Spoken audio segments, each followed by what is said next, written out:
তেজসের ছত্রাসের পাশে মানুষের আওয়াজ হয়ে, মানুষের কণ্ঠস্বর হয়ে মানুষের জন্য পরিষেবা দেবেন এবং কাজ করবেন।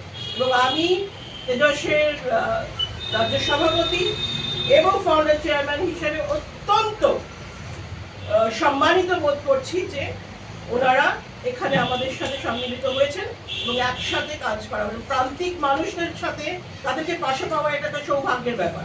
সুতরাং তাদের যখন আমরা আমাদের জার্নির প্রথমেই পেয়ে গেছি, আমি এটাকে অত্যন্ত সৌভাগ্য মনে করছি এবং সম্মানিত বোধ করছি।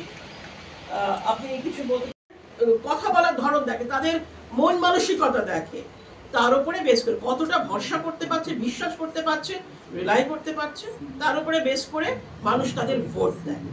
আর একটা জিনিস আমি এখানে বলে রাখি এই প্রসঙ্গে, খুবই প্রাসঙ্গিক, সেটা হচ্ছে যে মানুষ ভোট দিলেও আর তাতেই যে নির্ধারিত হয় কে আসবে ক্ষমতায়, সেটা কিন্তু আমাদের পশ্চিম বাংলায় বিগত বেশ কিছু বছর হচ্ছে না। বিগত জনকল্যাণ পার্টি পশ্চিমবঙ্গ। আপনার ডেজিগনেশন নামটা? সুশান্ত।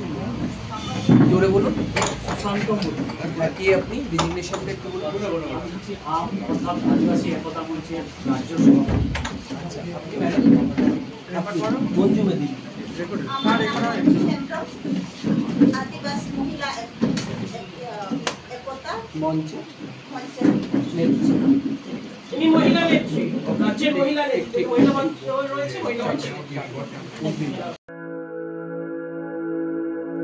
আপনি কি জটিল কিছু সমস্যায় ভুগছেন, সমাধান পেতে চান?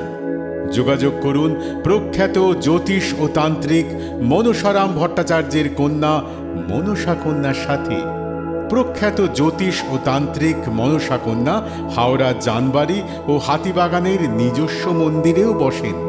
যোগাযোগ 9830106967 আর 9239655323।